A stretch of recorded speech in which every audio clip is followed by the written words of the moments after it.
Saudari-saudaraku terkasih dalam Tuhan Yesus Kristus, selamat pagi dan berkah dalam. Kita berjumpa kembali dalam renungan harian kita, Selasa 18 Oktober 2022. Hari ini kita rayakan pesta Santo Lukas, pengarang Injil. Lahir di Antiokhia dari sebuah keluarga kafir yang tidak mengenal Yesus Kristus. Antiokhia adalah kota termasyhur ketiga di Gasan Romawi. Maka banyak orang mewartakan Injil juga ke Antiokhia. Maka setelah ia bertobat dan dipermandikan, ia menjadi pengikut Santo Paulus dan menyertai dalam pewartaan perjalanan panggilan Paulus.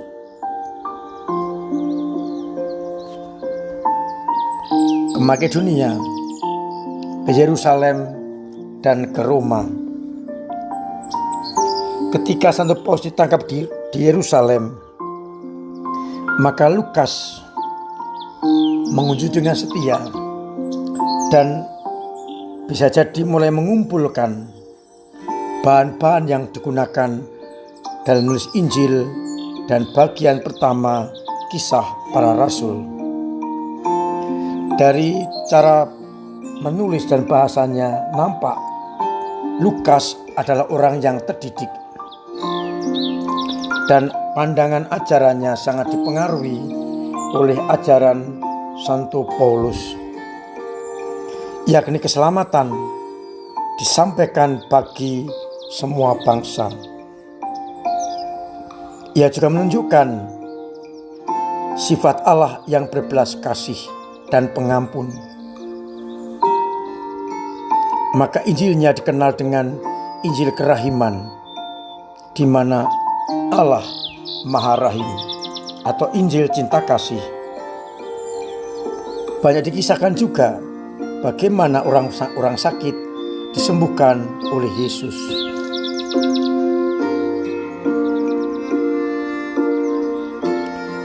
Dengan gigih ia memperjuangkan kebenaran iman. Dan tahun 84 ia gugur sebagai martir. Saudari-saudaraku terkasih dalam Kristus, kita bersyukur atas orang kudus ini dan mohon rahmat Allah agar kita pun dimampukan menjadi pewarta Injil yang siap untuk memperjuangkan dan mempertahankan iman.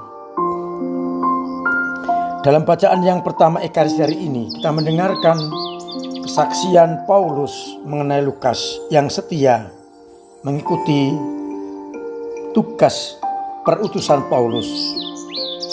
Paulus menegaskan, hanya Lukas yang tinggal bersama dengan aku. Sedangkan pada bacaan Injil Lukas bab 10 ayat 1-9, Yesus menegaskan, begitu banyak tuaian, maka mintalah pada Tuhan yang mempunyai tuaian supaya mengirim pekerja-pekerja untuk tuaian itu. Di samping itu ada tugas perutusan, pergilah, aku mengutus kamu seperti anak domba ke tengah-tengah serigala. Dan bagaimana para murid dilarang bawa apa-apa dalam perjalanan. Saudari-saudaraku terkasih dalam Kristus, pewartaan Injil bukan lagi manasuka, tetapi kewajiban. Pergilah, itu perintah Yesus. Dan untuk menjadi pewarta, beberapa hal diingatkan oleh Yesus. Aku mengutus kamu seperti anak domba ke tengah-tengah serigala. Kita bayangkan anak domba yang tambun ada di tengah-tengah kawanan serigala. Rasa takut, rasa putus asa, gentar menghadapi serigala-serigala itu. Kita diingatkan sebagai pewarta, banyaklah tantangan dan kesulitan, bahkan bisa berujung kematian. Tugas kita menghadapi serigala adalah mencoba untuk menjadikan serigala-serigala itu sebagai domba-domba yang jinak, tidak lagi ganas. Dengan cara kita, hidup kita di tengah masyarakat yang lemah lembut dan cinta kasih, tidak mustahil serigala-serigala itu akan luluh dan menjadi seperti domba penuh cinta kasih. Tapi bisa jadi juga ketika anak domba ketakutan dan mencari aman, anak domba berubah sifat menjadi ganas seperti serigala. Harapannya kita bisa mengubah hati serigala menjadi domba yang lemah lembut, rendah hati, penuh cinta kasih dan pengampunan. Yang kedua, kita diingatkan diutus tanpa boleh membawa bekal, pundi-pundi atau kasut. Maksudnya adalah agar kita fokus pada Dia yang kita wartakan dan kita bergantung kepada Allah yang mengutus kita. Kalau kita membawa bekal Allah dan macam-macam, bahayanya kita bisa tergantung pada bekal itu dan kurang mengandalkan Allah. Dengan tanpa bekal, maka kita akan selalu mengandalkan Allah yang telah mengutus kita.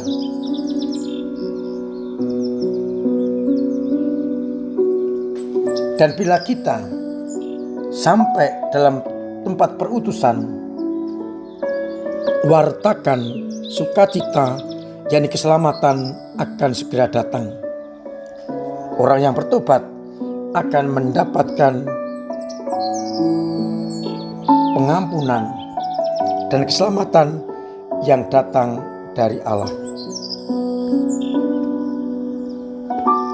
Kita seperti Lukas dipilih untuk menjadi pewarta yang setia, seperti Lukas setia dalam pewartaan bersama dengan Santo Paulus. Lukas mewartakan kabar gembira dengan Injilnya, membukukannya. Tapi kita bisa mewartakan Injil dengan cara kita masing-masing di mana kita diutus. Mewartakan Injil tidak harus dengan kata-kata, tetapi dengan tindakan nyata. Kalau Lukas mencoba mewartakan kerajaan Allah dengan menulis, bagi kita pewartaan itu lebih baik kalau kita membaca sabda Tuhan, merenungkannya, dan kemudian melaksanakan di tengah masyarakat, sehingga perwujudan itu menjadi kesaksian bagi banyak orang untuk menjadi pengikut-pengikut Kristus. Tetapi diingatkan, meskipun kita ini mewartakan hanya lewat contoh dan teladan, tetap resikonya sama, yakni seperti anak domba di tengah-tengah serigala. Namun belajar dari para martir, orang kudus, dan orang-orang yang percaya kepada Yesus, meskipun mereka dibunuh, mereka mengalami kehidupan yang kekal. Oleh karena itu, pertanyaan permenungan kita yang pertama, apakah kita siap menghadapi tantangan dalam mewartakan kerajaan Allah? Apakah kita mampu mengubah serigala-serigala menjadi domba-domba yang jinak? Ataukah kita domba ini justru menjadi serigala-serigala yang lebih ganas? Harapannya kita mengubah serigala menjadi domba. Yang kedua, dalam pewartaan Injil ini, apakah kita mampu dan mau menggantungkan diri, mendasarkan pewartaan kita hanya kepada Dia yang mengutus kita, yakni Allah sendiri, dan bukan mengandalkan kekuatan, kepandaian. Dan yang ketiga, apakah kita di dalam pewartaan Injil itu mampu untuk menjadi pewarta Injil dengan cara kita, dengan cara mendengarkan sabda Tuhan, merenungkan dan meresapkan dalam hati, dan kemudian mengungkapkan dalam hidup yang konkret, sehingga dengan cara itu kehidupan kita yang konkret menjadi pewartaan bagi dunia. Semoga dengan demikian akhirnya banyak orang mengenal kehidupan kita, bertobat dan diselamatkan. Mari menjadi Lukas-Lukas masa kini yang siap untuk memwartakan Injil dengan cara kita masing-masing. Tuhan memberkati kita sekalian. Amin. Marilah berdoa. Bapa yang penuh kasih, kami bersyukur karena Kau pilih menjadi pewarta-pewarta Injil-Mu dengan cara kami masing-masing. Kuatkan kami dan bantu kami dalam memuaskan kerajaan-Mu, agar akhirnya semakin banyak orang yang sungguh bertobat karena melihat pewartaan kami, hidup kami, dan karya-karya kami. Semoga Engkau berkenan memperkuat para katekis dalam pewartaan Injil, sehingga mereka tidak jemu-jemu untuk terus mewartakannya. Bantu, berkati, rangkul umat kami yang sakit, yang punya beban berat, yang menderita banyak hal, dan juga karena kekurangan finansial. Semoga Kau bantu lewat cara-Mu sendiri. Semoga mereka semakin mengalami kasih karunia-Mu. Kami juga berdoa untuk Nawanto yang sedang sakit. Semoga tetap Kau jaga lewat Lukas sang tabib. Engkau menjamah Nawanto agar boleh mengalami kesembuhan seperti sedia kala. Dan semoga Engkau senantiasa berkenan memberkati kami, Bapa dan Putera dan Roh Kudus. Amin. Saudara-saudaraku terkasih, saya tetap mewajibkan mengingatkan untuk mematuhi protokol kesehatan, pakai masker, cuci tangan, jauhi kerumunan, perkuat imun, vaksinasi, dan mengusahakan hidup sehat demi keselamatan kita. Semoga dengan itu semua kita dimampukan untuk selalu hidup dalam kasih karunia Allah. Saya ingatkan agar di bulan Rosario ini kita terus setiap hari berdoa, mohon pertolongan Bunda Maria bagi kita, bagi negara kita, dan bagi keperluan banyak orang. Saya mengajak tetap bertanggung jawab atas kelangsungan pembangunan gedung serbaguna dengan cara menambah kolektor kedua untuk dana pembangunan, mengambil amplop untuk diisi dan diserahkan, dimasukkan ke dalam kotak untuk pembangunan, scan barcode, transfer atau langsung kepada saya. Beberapa sudah langsung kepada Romo. Terima kasih untuk kesemuanya itu. apapun dan berapapun tetap akan kita terima sebagai kepedulian panjenengan semua. Untuk keperluan perayaan Ekaristi Arwah tanggal 2 November diatur sebagai berikut. Nama-nama yang akan didoakan dalam Ekaristi akan ditampilkan dalam TV di gereja, dan satu amplop hanya boleh diisi dengan 5 nama untuk keadilan, biar semuanya dapat.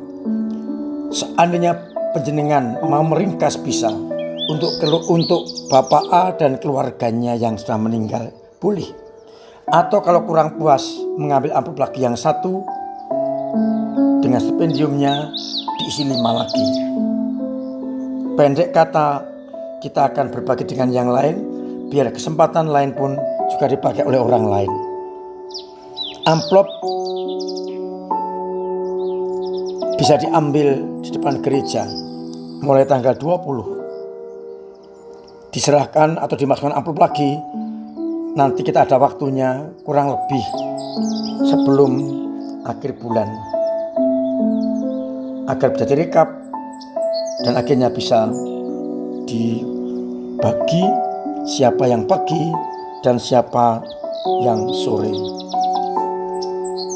Mudah-mudahan dengan cara itu kita mampu untuk menghormati arwah orang beriman, dan juga jadi kesempatan digunakan untuk mendapat indul penuh dengan mengunjungi makam yang kita doakan. Semoga kita semakin mampu bertanggung jawab atas semua yang ada dalam gereja kita. Terima kasih kepada semua pihak, umat, dan siapapun juga yang terlibat dalam supervisi paroki yang tadi malam berjalan dengan lancar. Mudah-mudahan masukan-masukan dari keuskupan akan menjadi cambuk bagi kita dalam melangkah maju menghidupi paroki kita ini. Akhirnya saya mengucapkan selamat pagi, selamat merenungkan, salam sehat, Tuhan memberkati.